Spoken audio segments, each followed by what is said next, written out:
To the focus YouTube চ্যানেলে আজকে আমরা আপনাদের নিয়ে যাব শৌখিন ও পাখি প্রেমীদের একটি প্রিয় মিলন মেলা পাখির হাটে। পাখির হাট নিয়ে সংক্ষিপ্ত তথ্যচিত্র থাকছে আমাদের এবারের পর্বে।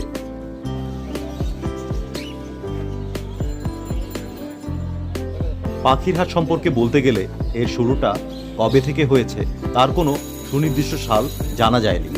তবে এখানে আসা অনেক পাখি বিক্রেতার সাথে আলাপ করে জানা যায় এই পাখির হাটের গোড়াপত্তন হয় 90 দশকের শুরু থেকে। সে সময় এখনকার মতো এতটা জমজমাট ছিল না।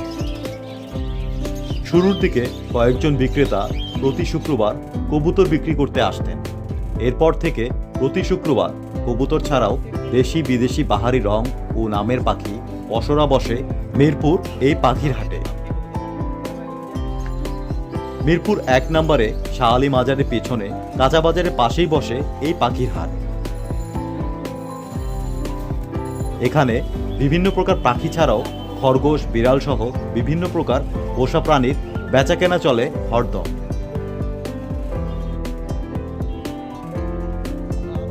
প্রতি শুক্রবার সকাল সকাল শুরু হয় এই পাখির হাট, চলে বিকেল পর্যন্ত।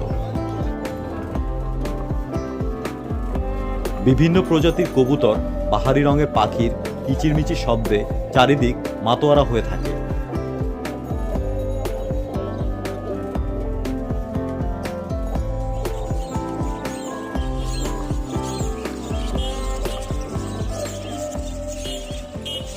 এখানে 3 থেকে 4 পদের আইটেমের পাখি আছে।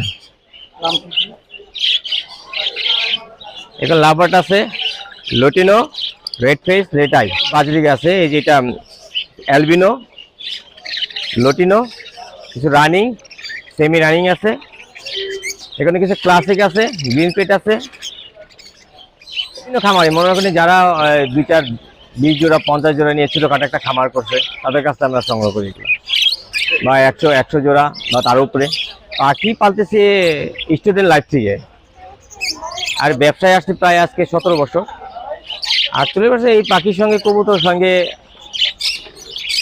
জড়িত আছে, এই স্টুডেন্ট লাইফ থেকে।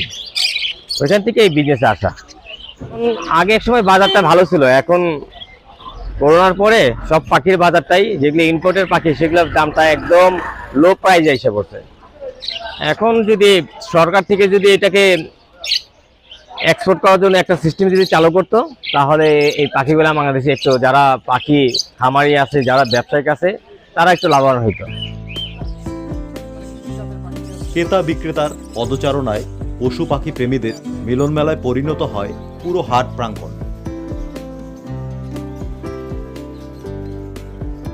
টু দ্য ফোকাস মূলত তথ্য ও বিনোদনমূলক একটি ইউটিউব চ্যানেল।